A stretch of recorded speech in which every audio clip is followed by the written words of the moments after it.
Yesterday was Google I/O, the annual developer conference where Google desperately tries to catch up to its artificial rival, OpenAI. Google announced some crazy stuff I never thought I would see in my lifetime, like a SQL database for Firebase. More on that later, because first we need to talk about the biggest announcement at I/O, OpenAI's new GPT-4o.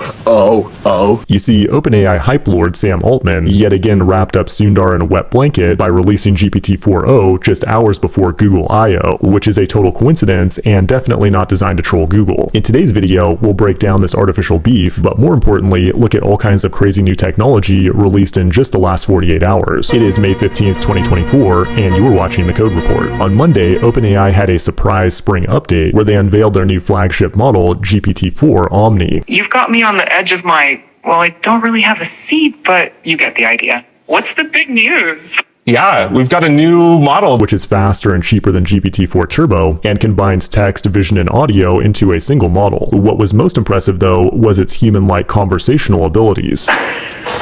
Well, just when I thought things couldn't get any more interesting. Talking to another AI that can see the world?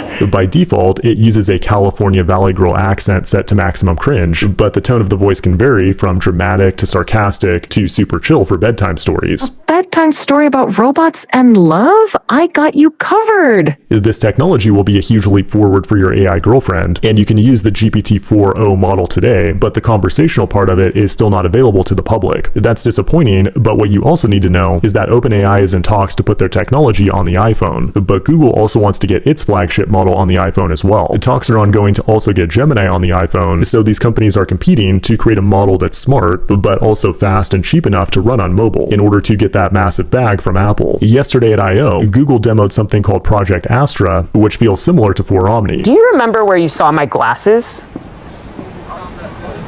Yes, I do. Your glasses were on the desk near a red apple. It's cool, but there's more latency, and the voice is more robotic compared to OpenAI. Now, what's also very interesting is that OpenAI just parted ways with Ilya, their former chief scientist and co-founder, who many people used to worship as the brains behind OpenAI. There's definitely some underlying drama here, but we likely won't know the truth until they release their memoirs in the 2040s. But now let's finally talk about Google I/O. The biggest AI announcement from Google was Gemini 1.5 Pro, which can now handle a 2 million token context window. That could be 2 hours of video content or 60,000 lines of code. That's a lot of context, but tokens can be expensive. And to address that, they released a new feature called context caching that can reuse tokens for a fraction of the cost. In addition, Google launched a competition for developers, and whoever builds the best Gemini-powered app wins an electric DeLorean. To make building this app easier, they also released a new tool called Firebase GenKit, which is integrated with Ollama and makes it easy to build AI-enabled API endpoints. In addition, Project IDX is now open to the public,